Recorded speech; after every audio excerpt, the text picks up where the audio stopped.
کیونکہ امریکہ میں بھی کسی قسم کی کوئی پابندی دعوت اسلامی پر نہیں ہے۔ حنیف قریشی صاحب کہتے ہیں کہ جیسے میں چاہتا ہوں ویسے چلیں، او یار تیری گھر والے کھڑے کداں من دے، تو پوری دعوت اسلامی کو اپنے پیچھے لگان دے۔ آپ انڈیا کے حوالے سے دیکھ لیں، انڈیا کے مختلف نیوز چینل پر میں نے خود سنا ہے کہ اشرف آصف جلالی صاحب کو گالیاں دے رہے ہیں، اشرف آصف جلالی صاحب کو وہ گالیاں دے رہے ہیں، کیونکہ اشرف آصف جلالی صاحب ملک پاکستان کے لیے بھی لڑ رہے ہیں، اور علامہ اشرف آصف جلالی صاحب لوگوں کے ایمان کے لیے بھی لڑ رہے ہیں کہ لوگوں کے ایمان خراب نہ ہو۔ ناموس رسالت کے لیے بھی میدان میں ہے، ناموس اہل بیت کے لیے بھی میدان میں ہے، ناموس اصحاب رسول کے لیے بھی میدان میں ہے، ناموس اولیاء کے لیے بھی میدان میں ہے۔ ہر میدان میں انہوں نے جو ہے وہ اپنا پیر اپنا سکہ جما کے رکھا ہوا ہے علامہ اشرف آصف جلالی صاحب کے حوالے سے۔ اب اشرف آصف جلالی صاحب کو بلا لیتے ہیں مدنی چینل پر، مجھے بتائیے وہ جن کی نظریں اشرف آصف جلالی صاحب پر ہیں، جب وہ دیکھیں گے کہ یہ تو آ گئے ہیں مدنی چینل پر، مدنی چینل والوں کے لیے مسئلہ بنے گا یا نہیں بنے گا؟ جیسی پالیسیز جو ہیں اشرف آصف جلالی صاحب کی ہے وہ بلا لیتے ہیں، فرض کیجئے دعوت اسلامی کے کسی بندے کو کسی فرد کو آئیں جناب، تو کیا یہ ان کی پالیسیز کے تحت اگر تو چلیں گے تو ٹھیک ہے، وغیرہ نہیں۔ اشرف آصف جلالی صاحب نے کبھی آج تک ان میں سے کسی کو بلایا کہ ہمارے ادارے میں آئیں اور اگر یہاں پر جو ہے وہ آپ بیان کریں؟ نہیں۔ اور یار یہ سوال ہی نہیں بنتا، ہر بندے کا ایک اپنا اپنا ٹریک ہے، ہر بندے کا ایک اپنا اپنا مشن ہے، ہر بندے کی ایک اپنی اپنی سوچ ہے، اپنا اپنا ایک ان کا ایک لگن ان کی جس طرف لوگ لگے ہوئے ہیں، ٹھیک ہے لگے ہوئے ہیں۔ اچھا اسی طریقے سے آپ آگے آ جائیں علامہ اشرف آصف جلالی صاحب، آپ مجھے بتائیے فکر رضا سے پیچھے ہٹے ہیں عرفان شاہ صاحب، اشرف آصف جلالی صاحب نے معاف کر دیا؟ نہیں، نام لے لے کر رگڑا لگایا، مناظرے کے لیے چیلنجز کیے۔ اس کے علاوہ آگے اور آپ آ جائیں تھوڑا سا، یہ عبد القادر شاہ صاحب ہیں، کیا جلالی صاحب نے ان کو رگڑا نہیں لگایا؟ حنیف قریشی صاحب تو گاجر مولوی ایڈی چھتی نہیں جڑی ہے پسلی جنی چھتی ان کا عرق نکال دیا انہوں نے حنیف قریشی کا، یہ تو کسی گنتی میں نہیں رہا۔ تو حنیف قریشی کو جنہوں نے دھمکیاں لگائیں، جی اس کو بندہ عقل سلیم عطا کرے بھئی، اگر تمہیں کسی نے دھمکیاں لگائی ہیں تو تم اداروں کے پاس جاؤ اور وہاں پر جا کر ان کو بولیے کہ جناب یہ آئی ڈیز ہیں، یہ ویڈیوز ہیں اور یہاں پر جو ہے مجھے دھمکیاں لگائی جا رہی ہیں، ان کے خلاف وہ خود ہی ایکشن لے یار، ان کو سامنے لے کر آؤ، جو تمہیں حلف دے رہے ہیں تم سے حلف لے رہے ہیں، ہمارا نام نہ لینا، ان کو بولو بزدلو، پھر لان تان کے لیے حنیف قریشی رہ گئے ہیں۔ بسم اللہ الرحمن الرحیم، السلام علیکم ورحمۃ اللہ وبرکاتہ۔ ہوائی باتیں کرنے والا، سطحی علم رکھنے والا پنڈی کا مولوی زید قریشی اس وقت جو ہے وہ یقین کیجئے حسد، بغض اور کینے کی آگ میں جیسے جل رہا ہے نا، یہ آپ ویڈیو دیکھ کر اندازہ لگا سکتے ہیں۔ جو سنجیدہ قسم کے آدمی ہیں، یقین کیجئے جب وہ یہ دو ویڈیو بیان میں نے آپ کے سامنے رکھنے ہیں، جب یہ دیکھیں گے تو ان کے لیے پہچاننا مشکل ہو جائے گا کہ یار یہ مفتی بھی ہے یا نہیں ہے، یہ کوئی مناظر بھی ہے یا نہیں ہے، یہ مولوی کو پڑھا لکھا آدمی بھی ہے یا کوئی پاگل آدمی ہے جو کیمرہ لگا لیتا ہے بک بک کرنا شروع کر دیتا ہے۔ دو ویڈیو بیان میں نے آپ کے سامنے رکھنے ہیں۔ جو پہلا ہوگا وہ حاجی عمران عطاری صاحب جو کہ مرکزی مجلس شورا کے نگران ہیں، ان کے حوالے سے ہوگا، اور کہہ دیا کہ اگر میرا قتل ہو جائے، میری فیملی کو کسی قسم کا کوئی نقصان ہو جائے، مجھے ہو جائے، تو اس کے ذمہ دار وہ حاجی عمران عطاری صاحب۔ لفظ آپ ذرا سنیے گا، اس پر پھر ہم انشاءاللہ تعالی بات کریں گے۔ جو اس کے بعد والا کلپ ہوگا وہ بھی آپ کے لیے سننا انتہائی اہم اور ضروری ہوگا۔ ویڈیوز جو مفتی حنیف قریشی نے ریکارڈ کی ہے وہ کافی طویل ہے، تقریباً 45 منٹ کے قریب ہے، اور ہر ایک چھوٹی بات پر جو ہے وہ بات کرنا میں یہ سمجھتا ہوں کہ یہ ضرورت بھی نہیں ہے، کیونکہ ایک بندہ جب پاگل ہو جائے تو پاگل کے سینگ تھوڑی ہوتے، اس کی گفتگو سے اندازہ ہو جاتا ہے کہ یہ پاگلیاں مار رہا ہے۔ تو آپ اندازہ لگا لیں گے، کیونکہ ان باتوں کا تعلق نہ تو کو عقائد سے ہے، نہ ہی کفر و شرک سے ہے، نہ ہی کوئی علم کا تعلق ہے، ان باتوں صرف کیا ہے، حسد اور بغض اور کینہ ہے۔ اور آپ دیکھ لیں کہ اس کا چہرہ کیسے اترا ہوا ہے۔ اللہ تعالیٰ ہمیں اپنی خفیہ تدبیر، یعنی کسی کے بارے میں کیا اللہ تعالیٰ کی خفیہ تدبیر یہ ہم نہیں جانتے، بہرحال اللہ تعالیٰ سے ہر وقت جو ہے وہ ڈرتے رہنا چاہیے۔ ہم حنیف قریشی صاحب کے لیے بھی دعا کریں گے، اللہ تعالیٰ ان کو بھی ہدایت نصیب فرمائے اور صراط مستقیم پر چلائے۔ یہ جو جتنے بھی روافظ کے ساتھ ان کے اٹھنے بیٹھنے اور تعلقات اور ان کی گفتگو، ان کے لہجے اس قسم کے ہو چکے ہیں نا، اللہ تعالیٰ محفوظ فرمائے، اور اسلام پہ زندگی، ایمان پہ اللہ تعالیٰ ہم سب کو موت نصیب فرمائے۔ سب سے پہلے آپ یہ جو دھمکی والا چھوٹا سا بیان ہے ذرا سنیے ذرا۔ میں آواز اٹھاؤں تو یہ کہتے ہیں اس کو اسیسینیٹ کر دیں گے، اس کو ہم قتل کروا دیں گے۔ میں تمام ملکی اداروں سے کہتا ہوں، انٹرنیشنلی بھی انشاءاللہ یہ چیزیں ہمارے دوست جمع کروائیں گے کہ یہ لوگ اب اگر مجھے نقصان پہنچائیں، میری فیملی کو نقصان پہنچائیں، اس کے ذمہ دار ان کا وہ جو ڈان ہے، وہ جو عمران عطاری ہے، وہ اس کا ذمہ دار ہوگا۔ لے جی، عمران عطاری صاحب پر جو ہے وہ ایک سب سے پہلے تو آپ یہ لفظ سن لیجئے، معاذ اللہ، کہ ان کو ڈان کہہ رہے ہیں۔ یار مجھے ایک بات بتائیے، حنیف قریشی کو پتہ نہیں یا تو کوئی عقل دینے والا نہیں، اگر عقل دینے والا ہے تو پھر یہ زیادہ پیدل عقل سے، کہ یہ بندہ ایکسیپٹ کرنے کے لیے اچھی گفتگو کو اور اچھی طریقے کو ایکسیپٹ کرنے کے لیے یہ بندہ راضی نہیں ہے۔ اب مجھے ایک بات بتائیے، مجھے کائنات کا کوئی بندہ وہ بتا دے کہ حاجی عمران اتاری صاحب نے جو ہے وہ مفتی حنیف قریشی کا نام لے کر ان کو ٹارگٹ کیا ہے۔ دعوت اسلامی کے جتنے بھی اراکین ہیں ان میں سے کسی کا دکھا دیں کہ انہوں نے اس کا نام لے کر جو ہے وہ اس کو ٹارگٹ کیا ہو۔ نہیں کیا۔ ٹارگٹ کون کر رہا ہے؟ میں کر رہا ہوں، کیونکہ میں اجیر نہیں ہوں دعوت اسلامی کا، نہ میں وہاں پر طالب علم ہوں، نہ ہی وہاں پر میں مدرس ہوں، میں پڑھا بھی نہیں رہا ہوں۔ اگر میں وہاں پر اجیر ہوتا اور یا پھر میں طالب علم ہوتا یا وہاں پر میں مدرس ہوتا تو میرے اوپر اتنی سختیاں ہونی تھی، اتنی پابندیاں ہونی تھی، حتیٰ کہ جو آئی ڈیز ہوتی ہیں فیس بک وہ بھی چیکنگ ان کی جاتی ہے مرکز کی طرف سے کہ یہ کوئی ایسی ویسی باتوں یا ایسے ویسے قانونی جو چکر ہوتے ہیں جتنے میں ان میں یہ ملوث تو نہیں ہے، کسی کے یہ پرسنل طور پر جب مخالفت تو نہیں کر رہا۔ آج بھی جو دعوت اسلامی کے اجیر ہیں، طالب علم ہیں، جو مدرسین ہیں، ان کی بھی چیک ہوتی ہیں آئی ڈیز، وہ دیکھتے ہیں کیا یہ جتنے بھی ہیں یہ کسی کے ساتھ جو ہے وہ پرسنلی طور پر جو ہے وہ سیدھے تو نہیں ہو گئے، یعنی کہ نام لے کر جو کسی کی مخالفت تو نہیں کر رہے۔ تو اگر کوئی ایسا ہے تو یا تو ان کو جو ہے وہ ڈیڈ لائن دے دی جاتی ہے یا پھر ان کو فارغ کر دیا جاتا ہے، جس کا رونا یا حنیف قریشی صاحب روتے ہیں۔ آج بھی کوئی مرکز کی طرف سے جو ہے وہ ایسا ویسا آپ نہیں دیکھیں گے۔ میں کر رہا ہوں نا، میرا مرکز کے ساتھ کوئی لینا دینا ہی نہیں ہے، میں صرف پیار کرتا ہوں۔ علامہ اشرف آصف جلالی کی جو پارٹی ہے، اشرف آصف جلالی صاحب، ان سے بھی میرا پیار ہے الحمدللہ، اور اس وجہ سے پیار ہے کہ یہ مسئلے کے رضا کے نعرے لگانے والے الحمدللہ رب العالمین۔ تو حنیف قریشی کو جنہوں نے دھمکیاں لگائیں، جی اس کو بندہ عقل سلیم عطا کرے۔ بھئی اگر تمہیں کسی نے دھمکیاں لگائی ہیں تو تم اداروں کے پاس جاؤ اور وہاں پر جا کر ان کو بولیے کہ جناب یہ آئی ڈیز ہیں، یہ ویڈیوز ہیں اور یہاں پر جو ہے مجھے دھمکیاں لگائی جا رہی ہیں، ان کے خلاف وہ خود ہی ایکشن لے لیں گے۔ اب میں اگر قتل کی دھمکی لگاتا ہوں تو اس کا کیا مطلب ہے؟ اچھا یہ تو میرے خیال میں نے یہ ٹوپی اب پہنی ہوئی ہے، وغیرہ میرا امامہ شریف بھی ہوتا ہے اکثر اوقات، آپ نے دیکھا ہوگا۔ اب مجھے بتائیے کوئی امامہ شریف سے اندازہ لگا لے، میں نے وائٹ سوٹ پہنا ہوا ہے، اس یہاں سے اندازہ لگا لیا یا اس کا تعلق دعوت اسلامی والوں کے ساتھ ہے۔ اب مجھے بتائیے میں یہاں پر کوئی دھمکی لگا دوں، اس کا کیا مطلب؟ حاجی عمران اتاری صاحب نے کہا ہے، اور پھر دیکھیں کہ حاجی عمران اتاری صاحب کو کیا کہہ رہے ہیں؟ ڈاؤن کہہ رہے ہیں معاذ اللہ۔ یار حاجی عمران اتاری صاحب نے تمہیں کیا کہا؟ تمہارا کوئی نام لیا، صرف تم ایک مخالف رہ گئی ہو دعوت اسلامی کے، پتہ نہیں درجنوں کیا سینکڑوں کیا ہزاروں مخالف ہیں دعوت اسلامی کے، لیکن آج تک دعوت اسلامی کی طرف سے آپ نے کوئی ریئیکشن دیکھا؟ یہ کتنا بندہ بکھلاہٹ کا شکار ہو گیا، مخبوط الحواس ہو گیا، یہ پاک صرف سینگ نکلنے اس بندے کے رہ گئے ہیں، وگرنہ یقین کیجیے یہ پاگلیاں مار رہا ہے۔ حاجی عمران اتاری صاحب وہ ذمہ دار ہوں گے؟ یار چھیڑ تم رہے ہو اور ڈون معاذ اللہ تم ان کو کہہ رہے ہو، ان کو ڈون کہتے کہ تو تم خود ڈون ہو گئے ہو۔ حالت یہ ہو گئی کہ اب تمہارے ساتھ کوئی بندہ بھی کھڑا نہیں ہے۔ میرے پاس اتنے میسیج آ گئے، میرے پاس اتنے پروف آ گئے، اور یار جنہوں نے پروف دیے ان کو سامنے لے کر آؤ۔ وہ عورتیں ہیں جو سامنے نہیں آ رہی کیا؟ چوڑیاں پہن کے رکھی ہوئی ہیں انہوں نے، اتنے ڈرپوک اتنے بزدل ہو گئے کہ تمہارے سامنے آنے کے لیے کوئی تیار ہی نہیں ہے۔ جن کو تم کہہ رہے ہو، جن پر تم مان کر رہے ہو، ناز کر رہے ہو کہ جناب اتنے جناب بندے بیزار ہیں ان لوگوں، یار ان کو سامنے لے کر آؤ۔ جو تمہیں حلف دے رہے ہیں، تم سے حلف لے رہے ہیں، ہمارا نام نہ لینا، ان کو بولو بزدلو، پھر لان تان کے لیے حنیف قریشی رہ گئے ہیں۔ اگر نہیں سامنے آ سکتے تو دفع ہو جاؤ، تمہارے ثبوتوں کی بھی ضرورت نہیں ہے۔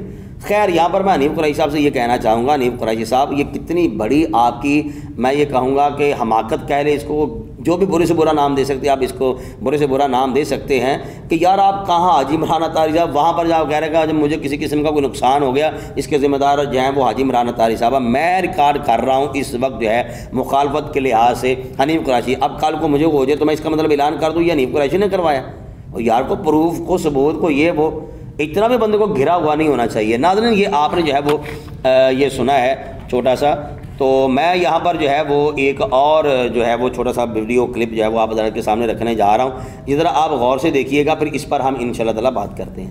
یہاں بڑے بڑے محدثین پاکستان میں موجود ہیں، چلو یار ہم تو تمہارے نزدیک ہوئے نا شیعہ رافضی ہو گئے، اور ٹھیک ہے یار ہمارا جو دڑا ہے جو ہم علی علی کرنے والے ہیں وہ تمہارے نزدیک رافضی ہو گئے، اور چلو جو جنہیں تم سنی سمجھتے ہو اور جن کے لیے حضرت صاحب دعائیں کرتے ہیں، جن کو کنز العلماء تو کیا سے کیا کہہ کر دعائیں کرتے ہیں، ان کو تو گھنٹہ دے دو کبھی مدنی چینل پہ، وہ تمہارے نظریے کے مطابق تو ٹھیک ہے نا۔ اور کسی مفتی اعظم کو، کبھی مفتی منیب الرحمان صاحب کو، یہ جو بڑے بڑے آپ کے کراچی کے مفتی ہیں، ان کو میں سے کیوں نہیں ان کو دیتے ہیں؟ کبھی مفتی اکمل قادری صاحب کو، کبھی کراچی کے چلیے چھوڑیے قبلہ خطیب اہل سنت مظفر شاہ صاحب کو کاڑوی صاحب کو، یہ جتنے لوگ ہیں یار یہ تو سنی ہے نا، یہ بھی سارے ان میں سے کوئی رافضی ہے، کوئی وابی ہے، کوئی کیا ہے، سنی ہے۔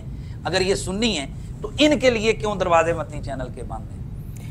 آپ نے ناظرین وہ مثال تو سنی ہوگی کہ وہ مچھلی ہوتی ہے نا ڈالا، اس کو اوپر سے پکڑیں وہ نیچے سے پھڑ پھڑ کرتی ہے، نیچے سے پکڑ لیں وہ اوپر سے پھڑ پھڑ کرتی ہے، درمیان سے پکڑ لیں وہ دونوں طرف سے پھڑ پھڑ کرتی ہے۔ یہ حنیف قریشی کا وہ حساب ہے۔ اس نے کسی نہ کسی طریقے سے جو ہے نا اپنی بڑاس جو ہے نا حسد والی، اس کا اظہار اس بندے نے کرنا ہے۔ یہاں پر میں ایک بات کہنا چاہوں گا کہ میں نے تو یہ سمجھا تھا کہ یہ شاید کسی اینگل سے کوئی عقل مند ثابت ہو جائے، لیکن یقین کیجئے یہ پورا ویڈیو بیان جو اس کا 45 منٹ پر محیط ہے نا، وہ ساری اس بندے نے پاگلیاں ماری ہیں، کوئی کام کی بات نہیں ہے۔ اور یہی وجہ کہ اس سے پہلے والا جو بیان تھا نا اس کا ویڈیو کلپ، اس پر میں نے کوئی بات کی نہیں ہے، میری سمجھ میں نہیں آ رہا تھا کہ یہ پاگلیوں کا میں کیا جو ہے جواب دوں اس لحاظ سے۔ اچھا خیر، جو یہ اس بندے نے اعتراض کیا ہے نا، یہ اس کا جواب دینا اس لیے ضروری ہے کہ کچھ احباب جو ہے نا وہ شاید اس سوال کے جواب میں جو ہے وہ شش و پمی میں مبتلا نہ ہو جائے کہ یار بات تو پتہ نہیں صحیح کر رہا ہے۔ اب دیکھیے ناظرین سے گزارش کرنا چاہوں گا، حنیف قریشی اب آ کے بگڑ گیا۔ جب یہ ٹھیک تھا، دعوت اسلامی کی تعریفیں کیا کرتا تھا، امیر اہل سنت دامت برکاتہم عالیہ آپ کو جو ہے یہ اپریشیٹ کیا کرتا تھا اور بڑی محبت سے نام لیا کرتا تھا، تب مجھے بتائیے حنیف قریشی نے کسی دعوت اسلامی کے کسی مبلغ کو بلا کر اپنے مصلی پر اس نے موقع دیا کہ جناب آج شب معراج ہے یا شب برات ہے یا لیلۃ القدر ہے، کوئی خاص پروگرام ہو، جناب آئیں آپ آ کے جو وہاں پر بیان کریں؟ کون کرتا ہے؟ یہی کرتا ہے۔ مسجد اس کی ہے جہاں پر یہ جمعہ پڑھاتا ہے، وہاں پر یہ بیٹھ کر جو ہے وہ جمعہ والی سیٹ پر یعنی کہ ممبر شریف پر یہ بیٹھا ہوتا ہے، وہاں پر جو ہے وہ ہر جمعے کبھی کسی کو کبھی کسی کو کبھی کسی کو بلانا شروع کر دے۔ مجھے بتائیے پھر خطیب کون ہے، یہ ہے یا کوئی اور ہے؟ اسی طریقے سے ہر ایک ادارے کا جو بھی ہے نا ان کا ایک اپنا نظام ہوتا ہے، ان کی ایک اپنی جو ہے یوں کہیے کہ لائن ہوتی ہے، انہوں نے سارا دیکھ دکھا کر اپنی پالیسیز ان کی ہوتی ہے، اس کے تحت انہوں نے چلنا ہوتا ہے، وہ کامیابی کا راز بھی یہی ہوتا ہے۔ اب مجھے بتائیے مولانا رضا صاحب مصطفی صاحب ہیں، دیانتداری کے ساتھ بتائیے جو مین مرکزی پروگرام ہوتے ہیں وہ کتنوں کا بلاتے ہیں؟ حنیف قریشی کو کتنی بار بلایا رضا صاحب مصطفی صاحب نے؟ مجھے بتائیے وہ کتنے بڑے بڑے اجتماعات کر رہے ہیں۔ ویسے تو وہاں پر ویسے ماشاءاللہ کافی تعداد ہوتی ہے ان کی، لیکن میں ایک مثال دے رہا ہوں کہ وہ مین جمعہ پڑھا رہے ہیں، خود پڑھا رہے ہیں، جو خاص مین راتیں ہیں وہاں پر۔ اچھا کوئی بلاتا ہے رضا صاحب مصطفی صاحب کو کہ جناب آپ وہاں پر آئیں، وہ کہتے ہیں کہ جناب میں نے تو جانا ہے باہر، یا میں نے تو کسی اور پروگرام پر جانا ہے، وہ کہیں گے جناب پھر کسی کو بھیج دیں۔ آپ مجھے بتائیے وہ کیا کہیں گے؟ فلاں بندے کو لے جائیے، اپنے شاگرد کسی کو بھیجیں گے، ظاہری بات ہے وہ اپنے شاگرد کو بھیجیں گے۔ ٹھیک ہو گیا؟ کبھی آج تک ایسا ہوا کہ انہوں نے بلایا رضا صاحب مصطفی صاحب کو تو آگے سے اور رضا صاحب نے حنیف قریشی کو بھیج دیا؟ کبھی ہوا ایسا نہیں۔ ان کی ایک اپنی پالیسیز ہیں، ان کا ایک اپنا ٹریک ہے، اس پر وہ چل رہے ہیں۔ اسی طریقے سے حنیف قریشی ہے، اسی طریقے سے دعوت اسلامی ہے، دعوت اسلامی والے جو ہے وہ اپنے ٹریک پہ چل رہے ہیں۔ دوسری نمبر پر علامہ اشرف آصف جلالی صاحب کا نام لیا، مظفر حسین شاہ صاحب کا نام لیا۔ میں پہلے دو شخصیات پر جو ہے وہ بات کرتا ہوں۔ مظفر شاہ صاحب مجھے بتائیے جب وہ بات کرتے ہیں وہ نام لے کر مخالفت کرتے ہیں یا نہیں کرتے؟ یقیناً کرتے ہیں، نیٹ بھرا پڑا ہے۔ کوئی بھی بات کرتا ہے، اب جیسے مفتی اکمل صاحب کے ساتھ، حالانکہ وہ بھی سنی ہے وہ بھی سنی، لیکن مفتی اکمل صاحب کے حوالے سے کتنے سخت الفاظ استعمال کیے تھے مظفر شاہ صاحب نے۔ مجھے بتائیے دعوت اسلامی والوں کا یہ طریقہ ہے؟ نہیں طریقہ ہے، ان کی اپنی پالیسیز ہے۔ لوگ کہتے ہیں وہ نرم ہے، یار نرم ہے سخت ہے جیسے بھی ہیں، لیکن وہ چل صحیح رہے ہیں۔ سب سے زیادہ ترقی کرنے والے دعوت اسلامی والے۔ اچھا اسی طریقے سے آپ آگے آ جائیں، علامہ اشرف آصف جلالی صاحب۔ آپ مجھے بتائیے فکر رضا سے پیچھے ہٹے ہیں عرفان شاہ صاحب، اشرف آصف جلالی صاحب نے معاف کر دیا؟ نہیں، نام لے لے کر رگڑا لگایا، مناظرے کے لیے چیلنجز کیے۔ اس کے علاوہ آگے اور آپ آ جائیں تھوڑا سا، یہ عبد القادر شاہ صاحب ہیں، کیا جلالی صاحب نے ان کو رگڑا نہیں لگایا؟ حنیف قریشی صاحب تو گاجر مولوی ایڈی چھتی نہیں جڑی ہے پسلی جنی چھتی، ان کا عرق نکال دیا انہوں نے حنیف قریشی کا، یہ تو کسی گنتی میں نہیں رہا۔ اشرف آصف جلالی صاحب کے جو شاگرد ہیں انہوں نے جو ہے وہ کیا چمن زمان کا جینا حرام کر دیا۔ یہ جتنا بھی پنڈی گروپ ہے، ریاض شاہ صاحب سمیت سب کو جو ہے وہ منہ دکھانے کے قابل نہیں چھوڑا انہوں نے۔ اب مجھے بتائیے اشرف آصف جلالی صاحب کو بلا لیتے ہیں مدنی چینل پر، آپ کیا سمجھتے ہیں کہ جیسے دعوت اسلامی والے تحمل مزاجی کے ساتھ گفتگو کرتے ہیں، جلالی صاحب ایسا کریں گے؟ نہیں کریں گے، ظاہری بات ہے۔ اب وہ دعوت اسلامی کی جو اپنی پالیسیز ہیں ان کے تحت وہ چل سکتے ہیں؟ نہیں چل سکتے۔ جیسی پالیسیز جو ہیں اشرف آصف جلالی صاحب کی ہے وہ بلا لیتے ہیں، فرض کیجئے دعوت اسلامی کے کسی بندے کو کسی فرد کو آئیں جناب، تو کیا یہ ان کی پالیسیز کے تحت اگر تو چلیں گے تو ٹھیک ہے، وغیرہ نہیں۔ اشرف آصف جلالی صاحب نے کبھی آج تک ان میں سے کسی کو بلایا کہ ہمارے ادارے میں آئیں اور اگر یہاں پر جو ہے وہ آپ بیان کریں؟ نہیں۔ اور یار یہ سوال ہی نہیں بنتا، ہر بندے کا ایک اپنا اپنا ٹریک ہے، ہر بندے کا ایک اپنا اپنا مشن ہے، ہر بندے کی ایک اپنی اپنی سوچ ہے، اپنا اپنا ایک ان کا ایک لگن، ان کی جس طرف لوگ لگے ہوئے ہیں، ٹھیک ہے لگے ہوئے ہیں، اور ہر بندہ اپنے تئیں جو ہے وہ بہترین کامیاب چل رہا ہے۔ اب یہ سوال کر دینا کہ ان کو کیوں نہیں بلایا، ان کو کیوں نہیں بلایا، ان کو کیوں نہیں بلایا، فرض کیا اگر بلا بھی لیتے، ایک بار بلا لے، دو بار بلا لے، کل پھر مفتی حنیف قریشی نے اعتراض کر دینا، لے حاضر کہ دو باری تو سدیا انہوں نے، یہ کون سا آ کے مہینے بعد بلا لیتے ہیں، پھر یہ ایک اور سیاپا کھڑا ہو جانا۔ یعنی کہ آپ دیکھیے گا کہ مفتی حنیف قریشی کی ذہنی پستی دیکھنے پھر ہوائی باتیں ہی ہیں نا۔ وہ مفتی حسان عطاری صاحب نے پھر جو اس کے تابوت میں کیل ٹھوکا ہوا نا، دم پہ پیر رکھا، بالکل ٹھیک ہے، یہ ہوائی باتیں کرنے والے۔ یہاں پر ایک اور آخری بات اس لحاظ سے کرنا چاہوں گا، علامہ اشرف آصف جلالی صاحب جو ہیں، ان کے پیچھے ایجنسیز لگی ہوئی ہیں دوسرے ملکوں میں، اب بالخصوص امریکہ جو ہے، آپ نیٹ نکال لیں، وہاں سے دیکھ لیں کہ اشرف آصف جلالی صاحب کا باقاعدہ نام لیا جا رہا ہے کہ یہ بندہ امریکہ کو دھمکیاں لگانے والا ہے، ملک پاکستان میں جتنے بھی مسلمان ہیں ان کے جذبات کو ابھارنے والا ہے۔ ان قریب یہ نہ ہو کہ یہ بندہ ہمارے ساتھ جو ہے وہ لڑائی کروانا شروع کر دے، یہ میں نے خود سنا ہوا ہے۔ یعنی کہ علامہ اشرف آصف جلالی صاحب کا نام لے لے کر جو ہے وہ ایجنسیاں پیچھے پڑی ہوئی ہیں امریکہ کی۔ اس کے علاوہ آپ انڈیا کے حوالے سے دیکھ لیں، انڈیا کے مختلف نیوز چینل پر میں نے خود سنا ہے کہ اشرف آصف جلالی صاحب کو گالیاں دے رہے ہیں، اشرف آصف جلالی صاحب کو وہ گالیاں دے رہے ہیں، کیونکہ اشرف آصف جلالی صاحب ملک پاکستان کے لیے بھی لڑ رہے ہیں، اور علامہ اشرف آصف جلالی صاحب لوگوں کے ایمان کے لیے بھی لڑ رہے ہیں کہ لوگوں کے ایمان خراب نہ ہو۔ ناموس رسالت کے لیے بھی میدان میں ہے، ناموس اہل بیت کے لیے بھی میدان میں ہے، ناموس اصحاب رسول کے لیے بھی میدان میں ہے، ناموس اولیاء کے لیے بھی میدان میں ہے۔ ہر میدان میں انہوں نے جو ہے وہ اپنا پیر، اپنا سکہ جما کے رکھا ہوا ہے علامہ اشرف آصف جلالی صاحب کے حوالے سے۔ اب اشرف آصف جلالی صاحب کو بلا لیتے ہیں مدنی چینل پر، مجھے بتائیے وہ جن کی نظریں اشرف آصف جلالی صاحب پر ہیں، جب وہ دیکھیں گے کہ یہ تو آ گئے ہیں مدنی چینل پر، مدنی چینل والوں کے لیے مسئلہ بنے گا یا نہیں بنے گا؟ کیونکہ امریکہ میں بھی کسی قسم کی کوئی پابندی دعوت اسلامی پر نہیں ہے۔ حنیف قریشی صاحب کہتے ہیں کہ جیسے میں چاہتا ہوں ویسے چلیں، او یار تیری گھر والے کھڑے کداں من دے، تو پوری دعوت اسلامی کو اپنے پیچھے لگان دے، اپنی عقل تبدیل کرو، دعوت اسلامی کو تبدیل کرنے کی کوشش نہ کرو۔ دیکھو تمہارے اندر کون کون سی خامیاں ہیں، کون کون سی خرابیاں ہیں۔ اللہ تعالیٰ ہمیں حق کو سمجھنے کی توفیق نصیب فرمائے۔ جتنے بھی ناظرین ہیں میں ان سے گزارش کروں گا کہ مفتی حنیف قریشی صاحب تک اگر کوئی بندہ بات پہنچا سکتا ہے نا، تو ان کو جناب کوئی سکھائیں، اس آدمی کو، حنیف قریشی کو، کہ بھائی اللہ کا واسطہ، اللہ کا نام مانو، اب کیوں اپنی قبر و آخرت کو خراب کر رہے ہو، کیوں لوگوں کے لیے آپ تماشا بن چکے ہو۔ یقین کیجئے لوگ جو ہے وہ دیکھ رہے ہیں مفتی حنیف قریشی کی طرف، اور لوگ جو ہے وہ توبہ توبہ بھی کر رہے ہیں، اور مذاق بھی اس بندے کا بنایا جا رہا ہے، میمز بن رہے ہیں اس بندے کے حوالے سے۔ جناب تم کیا ہو، کیا تم اپنا دین کا کام کرو، تمہارے پاس دین کا کام ختم ہو گیا؟ کبھی کوئی سوال کھڑا کر دیتے ہو، کبھی کوئی سوال کھڑا کر دیتے ہو۔ اللہ تعالیٰ ہدایت نصیب فرمائے، ہم دعائی کر سکتے ہیں۔ میں ناظرین سے گزارش کروں گا کہ آپ اپنی رائے کا اظہار جو ہے وہ کمنٹ باکس میں ضرور کیجیے گا۔ بہت شکریہ، السلام علیکم ورحمۃ اللہ وبرکاتہ۔